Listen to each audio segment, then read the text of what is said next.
Hi, everyone. Thank you so much for joining us. Always glad to have you here. If you're a new listener, welcome. If you've been with us before, welcome back. I appreciate you coming back and listening to our amazing guests. And we have another amazing guest today. So, let me tell you a little bit about Mark Manderson. He does something a little bit different than some of our other guests, and I really want you to hear his wisdom and what he has to say. Let me tell you about Mark. In the world of mental health and addiction recovery, few have made as lasting an impact as Mark Manderson. With multi decade experience, thank you, somebody else kind of along my, my trajectory, I would imagine. He's dedicated his life to helping individuals break free from destructive habits and rebuild their lives. His approach goes beyond traditional treatment, combining science backed strategies with compassionate care to create lasting change, which is what we all want. Mark's mission is to break the stigma around addiction and mental health, proving that healing is possible for everyone with the right support. So true. He wrote The Recovery Way to guide people toward overcoming self sabotaging behaviors and developed the Pacific Shores app to retrain the brain for better mental health. His recovery center, Pacific Shores Recovery, and folks, please hop online, take a look at it, has been a trusted name for 25 years, offering everything from detox services to online counseling to support individuals and families healing from addiction. Welcome, Mark Manderson. Thank you so much for being here. So, welcome, Mark. Tell us a little bit about you and what you do. So, what a wonderful introduction. Thank you so much. I'm looking over my shoulder like I'm excited to meet this That's guy. you. That is you. Me too, on right? on good days, I still Right. have really bad days. Maybe that's what we'll jump into here. There we But go. that's kind of what led me down this journey is having a lot of bad days in a row and thinking that I was broken, I was messed up, and that there was no purpose or hope to life. And I mean, it was a real dark period of my time. But what's interesting is in the darkness is where we tend to find the light.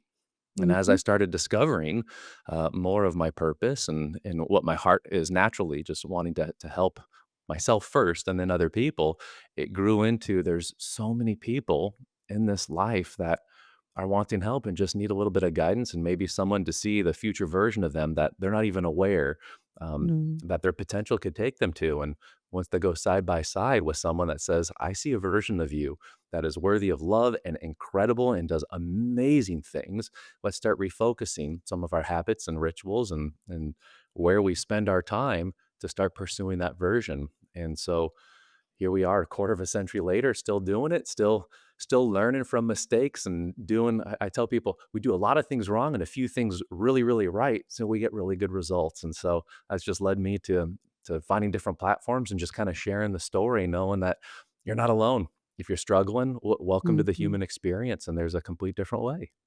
There is a complete different way. I like that. There is a complete different way. So, what were you doing 25 years ago that you ended up starting down this path? I mean, that's when you started Pacific Shores Recovery. So, how did you get there? Because starting a recovery center is a huge undertaking. We think starting a practice is big. How did you get there? Yeah, yeah. I've never met a young boy or girl that says, when I grow up, I want to be working with addicts and alcoholics all day, every day, and help in mental health field. Mhm. But thankfully, some of us get that calling. Mhm. So, yeah, several decades ago, I just graduated college, didn't know what I wanted to do, was terrified because I see all these people living their purpose and talking about purpose and how you've got one purpose to live and you got to find it. So I was so terrified. I thought, I don't want to pick the wrong thing. And so just the weight of that started leading to making some poor decisions and one thing led to another and I found myself depressed and went to a doctor and apparently there's something called clinically depressed that I had no idea. Who knew? And I wanted a way out of life. And so that pain, I mean, here's the part I didn't realize and I love sharing with people is that the struggle is a massive part of the journey. And so by expecting it, you're not surprised when that season hits. So it's kinda like being a farmer and when winter hits, imagine the farmer screaming and yelling at the weather of like, "You're not supposed to do this. It's supposed to be beautiful and grow." And then every season, the winter comes. So when I understand the seasons of Mm. life, it really helped take that weight off of me. and allowed me to grow. So rewind a little bit more, and I go in depth of this in my book, The Recovery Way. When I was 8 years old is actually when I was introduced to drugs. My aunt had just been kicked out of a rehab center, and I had bunk beds in my room. So Aunt Steffi, the fun, outspoken, kid at heart aunt, got to stay in my room. Like, talk about an 8-year-old boy winning the lottery of the cool aunt. Right? And so I came home one day, and she was sleeping on the floor, and there were pills everywhere. And I remember intuitively thinking, like, this is kind of weird. Why isn't she sleeping in bed? So as I walked over, I could feel the pills crunching underneath my feet. And as I start shaking her, she's lifeless and she wouldn't wake up. So that's when I ran and grabbed my mom. Fortunately, she was home. My mom came, actually revived her. But then I have a younger sister as well. So my mom says, sis, I love you, but you can't stay here. Both of my kids could have found your pills, and like, they could be dead because of this. So we got to help find you another place. And then a few months later, same thing happened, but no one revived her.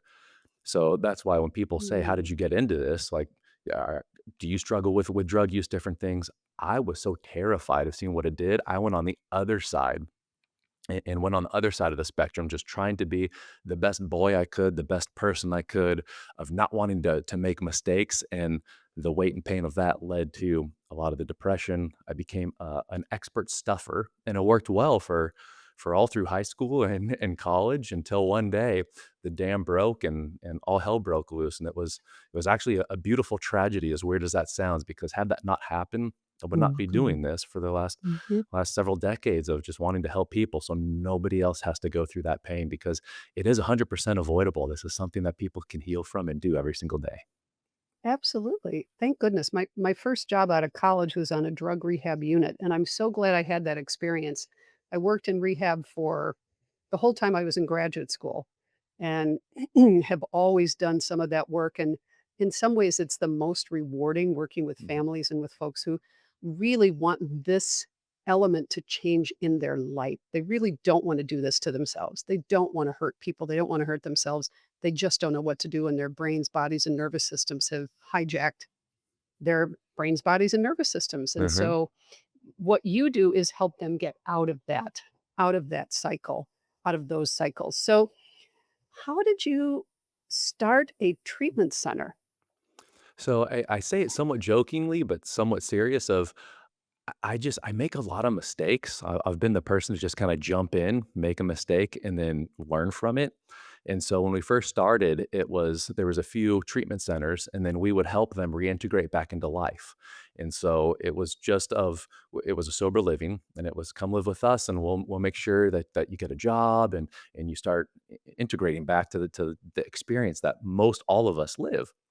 And we started seeing this huge divide. This is how ignorant I was when I first started. I thought they went and got treatment, so they're cured, and then they just come back, and then we're just here to help support them. And so as I started learning some of the mistakes, and I just asked questions like, "Oh, I saw you struggled. What can I do to help?" "Well, if you guys do this." And so we kind of reverse engineered by accident everything that has led year after year, until eventually we saw a disconnect. And I'm thinking, I mean, you should have had like a lot more breakthroughs in treatment. What if we actually just kind of started exploring this stuff? Because one of the things I love that we do is, the drugs and alcohol is just a symptom of the underlying issue. And so we really get to, I call it the core lie in my book, but what we do is we help them expose the core lie. And when we focus on this lie, we start working with beliefs and stories and different aspects to help, basically to help kind of dig into the trauma and the different things that have happened. And as they work through this, we found an organic byproduct is they no longer want to sedate in life. And so one of the sayings I love sharing with people is, our goal is to help you create a life so wonderful that you don't ever want to sedate or retire from it. And so as we're seeing the results, and one of the cool things is right before I sat down to this, I just got a text that, just to follow up with a client. They took 3.5 years. They left a toxic relationship. They have full custody of their child. They just bought a house. And that's the rewarding part, when individuals continue to do the daily work. So one of the misnomers a lot of people think is, "Oh, I did the work, so I'm good." It's kind of like, well, uh, the uh, the analogy I like to use is, imagine going to work, you get paychecks, and then one day you decide to stop going, but then you show up on payday expecting to get paid. A lot of times people would say, "Well, of course you're not going to get paid. You didn't work this month. Why would they pay you?" Life is the same way. If I am not doing the daily work, I'm not going to get the results. And so that's really what we focus on.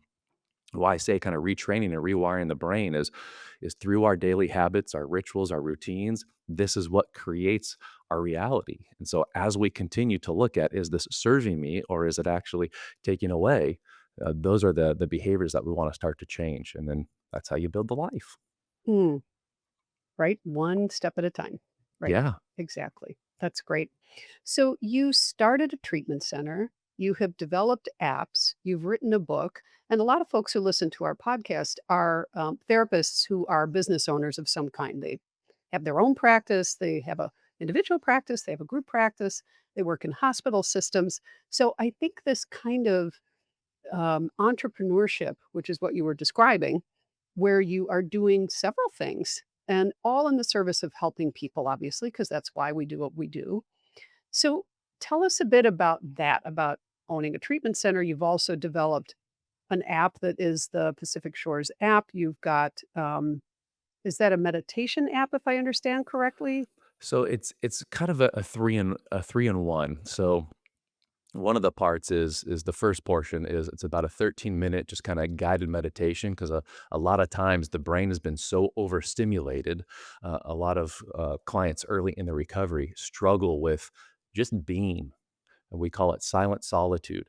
And so this guided system just kind of helps them through a guided process of, well, basically just kind of allow the thoughts to happen and then guides through. And what happens is as we do more and more repetitions, we start working out those muscles in the brain. And so it takes from staying in this constant state of survival and then eventually through the steps coming over to this state of thriving and how beautiful life is and focusing on the beauty as opposed to just the pain. So that's only one aspect.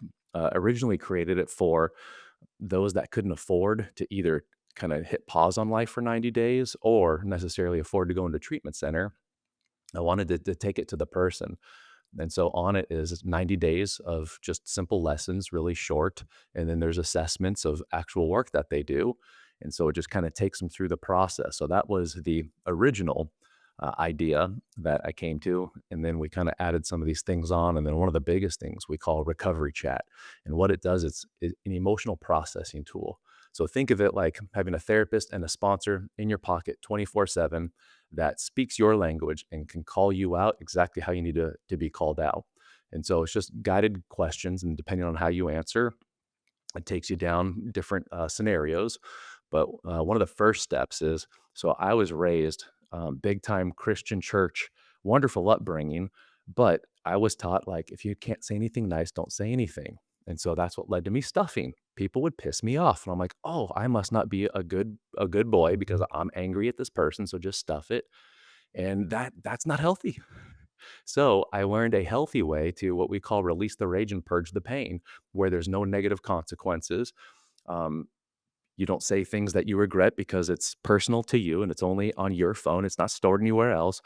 But what I've found is when I'm able to no filter, just let out everything and just literally release the rage and purge the pain, it's like, oh, that feels so good. Now, Hmm. half the things I said, I didn't mean. I would never wanna hurt somebody, but by just getting all that anger and rage out, now the pain is able to come up and say, "Here's what we were protecting." And then Yeah. as we go through that, then we go ahead, we get clarity on what it is that we want, then there's a course correction, then there's a lesson and an application. It's just this beautiful process. So, we call it the dual tool.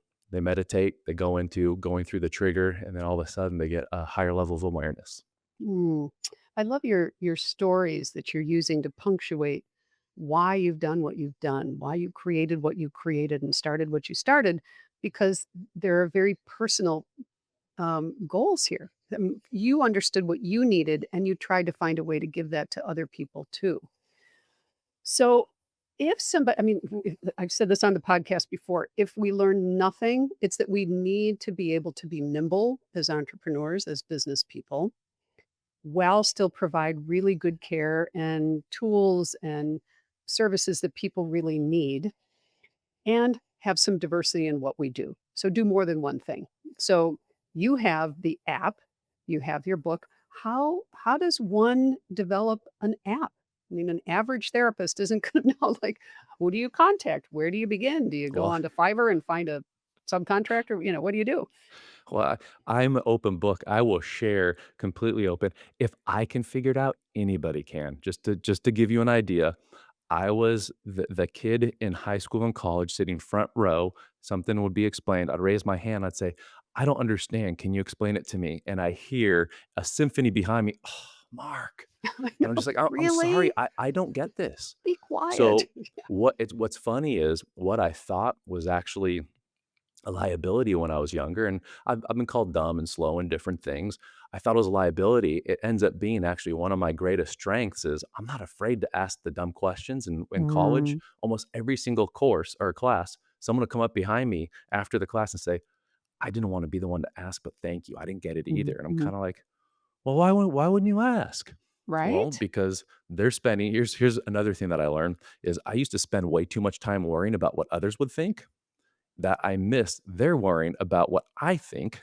So then we're two people living in fear, absent from the experience where we actually get to connect authentically. So when Mhm, I started recognizing that, I'm like, well, I can just be the real me. And for those that don't like me, okay, if you have some feedback and I want to work on that, I will. If you have some feedback and I don't want to work on it, I'm still going to thank you and be polite, but I don't have to engage with you ever again. It's like, mhm. I'm like, nobody teaches this. Why? Right, And right. so all I did is I just started looking up. So I kind of have a rule. So anytime I want to do something, the beautiful thing is somebody spent their entire life becoming an expert in their craft, and they will actually document anywhere from 125 to 300 pages, and I can buy it for about 10 to 20 bucks. And so I buy books and I start reading them. And then after I read probably the top 2 or 3, then I find out, well, does this one who really resonates with me, do they have a course or do they teach this some way? And then I invest in their course. And then I apply what I learned. And then you go from there. And so by utilizing that, I said, I don't know anything about apps. I and this was before. I mean, there's so many AI tools you can use now that will create an app for you.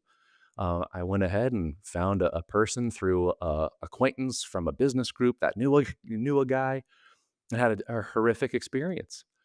They said, "Yeah, this is what I charge. I charge up front." So I said, "Okay," and worked on it and worked on it, and it was very slow and it wasn't what I was wanting. And said, "This isn't working out. Let's go ahead and part ways and please refund." And they said, "No." And I went, "Oh, I guess that's business 101. Don't release 100% of the funds up front." Oh, some people hearing this might be like, "Well, yeah, I knew that. That's what I'm talking about. I Uh, learn and then I apply." So the that's next right. one, I said, "Okay, well, how does this work?" "Well, you pay me X. I'll pay you A upfront, and then we'll do milestones." Because I had no idea up here. It's the same with drawing. In my mind, I'm this beautiful artist. I draw a picture and it doesn't even look like a stick figure. So it's the same thing with an app. In my mind, I think I'm explaining it clearly. And they're coming back on that makes no sense. So then I try to draw these rectangles with pictures and show it. And so fortunately, they were very they gave me a lot of grace, and they Mm, kinda walked me through the process, and then that's kinda what created what was the first edition. It was very heavy and clunky, and after a few iterations myself and then bringing it to a small group that I'm part of, and then once it worked there, brought it into the center, once it worked there, that's where we go ahead and share it with the world. mm. That's great. And you know what, Mark? There are going to be plenty of people. I've spoken with so many people who plunk money down, who are business owners, because we think, well, they told me that's what I need to do, and therapists might be rule followers, and so you told me to plunk the money down, so I plunked the money down, and then it doesn't work the way we hoped it would. But so you read first, you educated Mhm. yourself, looked You know online, you read, you bought books. Thank you know goodness what for my that. mentor calls that when you plop the money down without research or due diligence? He What goes, "Mark, you just paid the dumb tax. That's okay." the dumb tax? And I went, All right, "Oh, I really did. all I'm right. not gonna pay that tax again," and Oh, you learn. I have paid my own dumb tax many a time, right? I think that's kind of part of the game. So, Yeah. or just it's part of the story for sure. So, so you read, you paid your dumb tax, you read, you talked to people, you've got a name, you got a recommendation, which is always great. Turned out not to be the right one. How we vet people, I don't know. I think you ask as many questions as you can, but to your point, if it's not working, have a contract, maybe have a clause in the contract that will assess it. 7 days, 10 days, whatever your intervals are monthly. And if it's not working out, we can part ways and I will pay you on these dates. So I'm glad you said that because it's a reminder that we all need to do that. We have to make sure that we're presenting a contract to people. And if they won't sign it, then they're not for me. Yeah, I want to if work we with don't somebody who will. clarify what our expectations are, well, then that's Exactly. on us, and then if we don't inspect what we Right. expect, well, then that's on us too. That's on us too. Exactly. So you had an image in your head, and then you did find somebody who could work with that and developed this with you. And I'll tell you, the folks who are buying practices right now, and if you're out there and you're someone who is thinking you might want to sell your practice, there are lots of different ways to do that. But having multiple income streams is certainly one really important element, but also having some technology element. Mhm. So it's just a smart thing to do, and it's also part of good care. So it sounds like you use this in your recovery center too. That was the ultimate destination for it. Is it available just on the App Store? Yeah, it's on the App Store, it's on the Play Store, it's just the Pacific Shores app. I originally created it for me. To Aha, of just going through, and I still got it. use it to this day. It's on my home screen. It's wonderful. Mhm. There's so many times where so the cool thing is it's a 90-day program, so it's 90-day increments, and I do about 3 to 4 cycles a year, and I can't tell you, depending on the season I'm in, I'll go through and I'll watch myself teaching myself, and I'm going, "Hypocrite, I'm not doing that. Thank you for the reminder," and then I apply and go. So that's what I love doing is I just continue to remind myself of just the basic lessons of where in the season I stop doing certain habits and start Mhm. doing certain habits. That's great. So you designed it for yourself. Other people can now use it, but to your point, this is something that can be a really good tool to remind us of where we need to be. So you are the person who is the face of the app. It's you teaching the lessons or doing the recording. They will hear your Correct. voice and Correct. your lessons. That's Mhm. great. That's brilliant. So, how do you think technology has really changed the face of what Oh, you're doing? gosh, this is a great question because it's a double-edged sword. So I'll start on. I don't know if you've read The Anxious Generation. Wonderful, wonderful book. It is excellent. I've got Mhm. 2 kids, one going into high school, one Okay. in junior high, and we are at this point, still unified as an anti-smartphone family. In high Oh. school, that's gonna change eventually, but so the negative side of technology is what we see here in the center of just the dopamine hits. I mean, it hits the same part of the brain. I remember hearing the study, it hits the same part of the brain that heroin does of just this instant dopamine.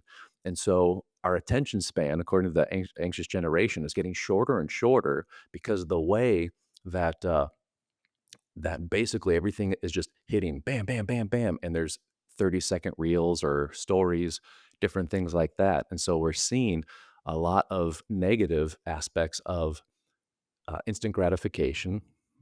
It's kind of supporting more impulsive decisions, shorter attention span, and then on the other side, the wonderful side is with AI and ChatGPT and these different things, you can actually take huge difficult problems, run it through the software, get complete different perspectives that you didn't know, and with the correct prompting, you can actually train your AI to better know you. So to give you an idea, one of the things I did when I first started trying with AI last year is I uploaded my book, The Recovery Way, and said, learn this framework because this is how I teach. I uploaded the workbook that I created, the companion for lifestyle blueprint, and said, know this. And then I started uploading some of our more popular talks on YouTube and said, study this. And then I want you to use this framework for when you're actually taking me through different processes. And then the cool thing is you can tell it different modalities. You can say, I want to use the modality of shadow work. So please do this.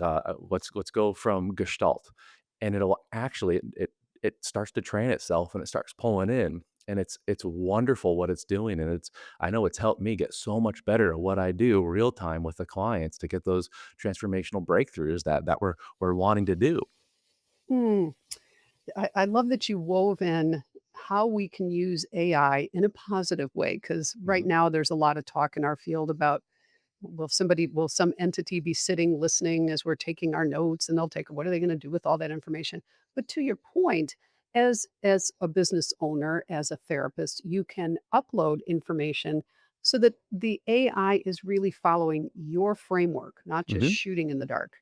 So mentioned your book, The Recovery Way. Will you tell us a bit about that? Because that's another thing that you've done: Recovery Center, app development, and you've written a book and, oh, a companion workbook. So tell us about that as well, please. So the book, again, kind of going back to what I said initially, was a mistake. So person after person kept saying, like, what you teach here, it's because of I was told I was slow, different things. I have to take things that I don't understand, really chew on it for a while, and then break it down to anywhere from like a 2 to 4, 5 max step framework. But when Hmm. I do, I ingrain it like deep within. And so as I started teaching these different things, person after person said, "Man, you should write a book." And I just laughed. I'm like, I'm not an author. And then, so every year I sit down, typically late December, and I call it communion with my creator. It's part of my meditation. And I just ask for divine direction of what are the few things that you want me to. I think in the business world, they call BHAGs, those big, hairy, Hmm. audacious goals. Yep. And I just say, where do you want me to go? How can you use me for good? What is it? And years ago, it was write a book. And I did the same thing. I'm like, oh, that must be me talking, not my creator. And it got very clear of stating, here's the one action you take every day. I want you to wake up at 4 a.m. and you sit in front of the computer from 4 to 5 and just type. And I thought, well, I could do that. That just takes a little bit of discipline and consistency. So I did it. And some days it was terrible. Some days I'd write a ton and I'd read it the next day and go, well, that's crap. But every once in a while, it was like divine direction. It would just flow for an hour, 10, 15, 20 pages. And I'm reading back going, okay, this is not me. Like this is incredible. And so after several edits and iterations, I put in about 365 hours of just sitting down, Hmm. an hour a day, bite-sized pieces, yes, including weekends, yes, including holidays, and just put it together. And as I brought it into my group and had people read it, they said, "Man, this is so conversational. Like it doesn't feel like I'm reading a book." And I thought I would have never thought about that, but most of our clients coming in haven't read a book from start to end in a very long time. So I brought it into the center, and client after client went, "Man, it was like you were in my head and we were having a conversation of my fears, how I'm angry at myself, the guilt, the shame, the core lie. You're exposing this stuff. I had no idea." And what was really neat is because I've read books by doctors and just brilliant minds. And at the end of a chapter, I'm going, I'm sure that was awesome, but I don't even know what I read. I don't even know half the words. And so what I found is it's because I read it about a fourth or fifth grade level. That's a story for a whole nother day. But again, I didn't know this would be used for a beautiful thing. And so that's what happened. And now it's out there, and a lot of people are saying it's helping. About 2 or 3 months ago, I actually got a win that somehow it made it into some local prisons out here, and people are reading it, and it's helping them change their behavior while serving their time. I'm like, I would have never thought of that. That is so cool. Wow. Well done. How exciting is that? Yeah. So, did you self publish the book? Did you try to get somebody? You self published? So I looked into to getting it published and just all the things and guarantees and what you have to do and different things. And I thought, I'm not doing this necessarily to make money. In fact, most people I talk with, they're saying if you're trying to write a book to make money, don't. Good I luck. said, I just want to get the information in people's hands. Mhm. And if they do want help with the application or the execution of the actual tools, then they can reach out and I can help them. But I want it to be able to be educational and still applicable. And so Mhm. that was the intention. Mm, that's fabulous. Yeah, I think there's much to be said for self-publishing because you own the content, you own the title, you can decide how you want that to look and what the content will be. So, if you were to give us just your top 3 pieces of advice for entrepreneurs, Mark. I mean, you are an entrepreneur driven by heart, driven by humility, perhaps by faith. I can hear several things that are a part of what drives your mission. But if you could give entrepreneurs, practice owners, recovery center owners, authors, whomever, three pieces, just your top three pieces of advice. I mean, I heard one, and I'll take that one for you that says make mistakes. Like, let's all Yeah. do that. What are the other three that you would suggest that people do? Yeah, well, on that, I would say for a lot of my life, I thought failure meant I was a failure. And as I've failed a ton, failure is actually feedback. And then you just make a small Mm. iteration and continue to go. Mhm. So, one of the top things I call it the simplicity of consistency. It's it's so funny how people think consistency is a superpower, but it's something that all of us can do. Most of us don't. So I actually I did a small little keynote talk. I think it was 2 years ago in Vegas, and they actually recorded it. And so, would you mind if I share that with your audience? Oh, please. So I'm on Instagram, and it's at Pacific Shores Recovery.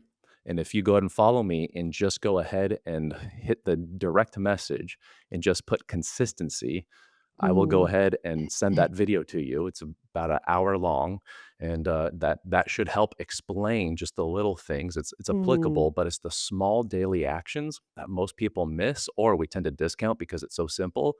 But Mhm. by doing the simple, consistent items every single day, the law of compound growth starts coming in after a couple weeks, a couple months, and eventually a couple years. That's how you get that hockey stick of growth and feedback because you see patterns in different things. So that would be one of Mm. the top things is just staying consistent. The second is when I'm not learning, I feel like I'm digressing. And so I learn all the time. I read, there's only three types of books that I read now, and I read a minimum of a book a week. It's, it's addiction or mental health, psychology, and business. Those are the only three forms that I read now, Mhm. all nonfiction. Same. And then I just absolutely love it. And when I find someone that I resonate with, I reach out to them and say, do you have a course? Do you coach? Do you mentor? How do I learn from your decades of experience? Because I'm a neophyte. I want to learn this and I want to eliminate the concept of time. And so by doing full immersion of conferences and Mhm. different things, a lot of therapists know that. They go to conference to learn a new modality and all of a sudden they're able to incorporate it. Right? Or they don't, but hopefully they will. Correct. Right, so consistency is number 1, learning is number 2. Do you have a number 3? Number three, let's see. We talked about not being afraid to fail. That's definitely in Mhm. there. But the third thing is I would say continually pivot.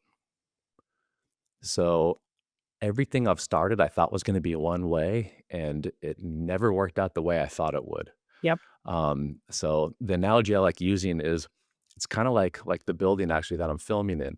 If I'm on the south side and I'm thinking, "Oh, I just need to make it to the east," if I make it to the east, I can look down and say, "There's a whole other side here. I had no idea." And then I start walking from east, and now all of a sudden I can look on the north side, and maybe that's where the outcome is. Well, when I'm on the south, Mm. I had no idea it was there. But because I followed the direction to get to the east side and followed the direction to go to the corner and look around. So many times we try to think A to B as opposed to maybe I'm supposed to go to G or E or whatever it is, but A to B helps me get to that next level. I love that, right? That continually pivot and be willing to think A to B may not be the end, and you may need to go A to G. I love that. So folks, consistency, always keep learning, and continually pivot. Those are great. Well, Mark Manderson, thank you so, so much for being our guest today. Folks, we will have in our show notes all of the ways that you can connect with Mark, but what is your favorite way for folks to get connected with you? Probably the easiest way is on Instagram, at Pacific Shores Recovery. Just go ahead and follow and shoot me a DM if you need help or support or have questions. As of right now, I'm still the one mainly on there running everything because I love engaging with individuals Mhm. and just kind of helping them problem solve. Because I've found Mhm. once I got out of my own way, life got really really fun and beautiful. And when helping others get out of their own way, they seem to get the same results. Right? We have to do the same thing we're asking other people to do. That's great. Well, Mark Manderson, thank you so much.